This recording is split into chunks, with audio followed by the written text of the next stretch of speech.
वाचून दाखवतो. हा मराठी साहित्यामध्ये सिंधू सूक्त या नावाने अत्यंत अजरामर झालेला असा उतार आहे. काही मी त्यातला काटछाट केली वेळेसाठी. ब्रिटिशांना पराभूत करून आज आपल्या या स्वतंत्र हिंदुस्थानचे जे महाराज्य आपण स्थापन केले आहे, त्याला मी जे महाराज्य म्हणून उल्लेखितो ते केवळ स्वदेशाभिमानाच्या आवेगानेच म्हणतो असं नाही.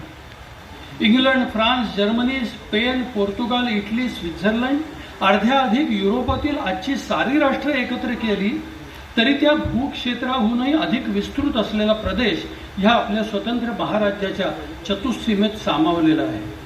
आणि तो आज बहुतांशी एकजीवी, एक राष्ट्र, एक छत्र झालेला आहे. व्याख्यानाच्या आरंभी मी म्हटलं होतं की गोदावरी ते कृष्णा ह्यामधीलच काय तो परिमित भूभाग म्लेच्छांच्या हातून शिवछत्रपतींनी जेव्हा मुक्त केला आणि स्वतंत्र हिंदू राज्य स्थापिले तेव्हा समर्थ रामदासांसारखा निस्संग साधूही आनंदानं नाचू लागला होता. मग आज तर सेतू रामेश्वरापासून हरिद्वारपर्यंत आणि पूर्व समुद्रापासून पश्चिम समुद्रापर्यंतचा हा महादेश, ही आमची पितृभूमी, ही आमची पुण्यभूमी एकछत्री झालेली आहे. आज आमची सर्व पुण्यक्षेत्र ही मुक्त झालेली. आमच्या पुण्यक्षेत्रांबरोबर आमची पुण्यतीर्थही आज मुक्त झालेली आहेत.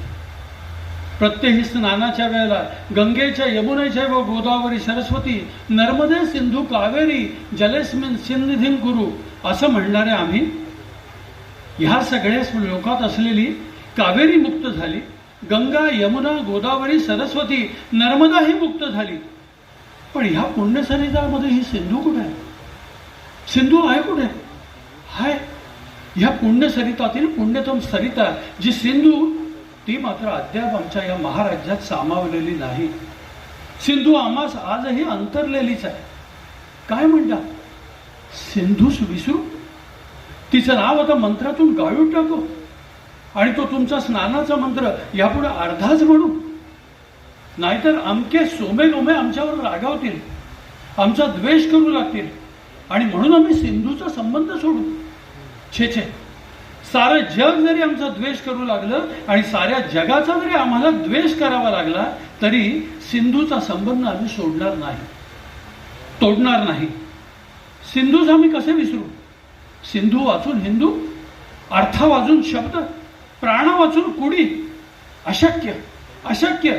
जोवर एक तरी हिंदू जिवंत आहे तोवर सिंधूस विसरणं शक्य नाही. जिच्या काठावर आमच्या प्राचीनतम वेदर्शिनी ऋचांची पहिली सामगायने गायली, जिच्या पुण्यसलीलाही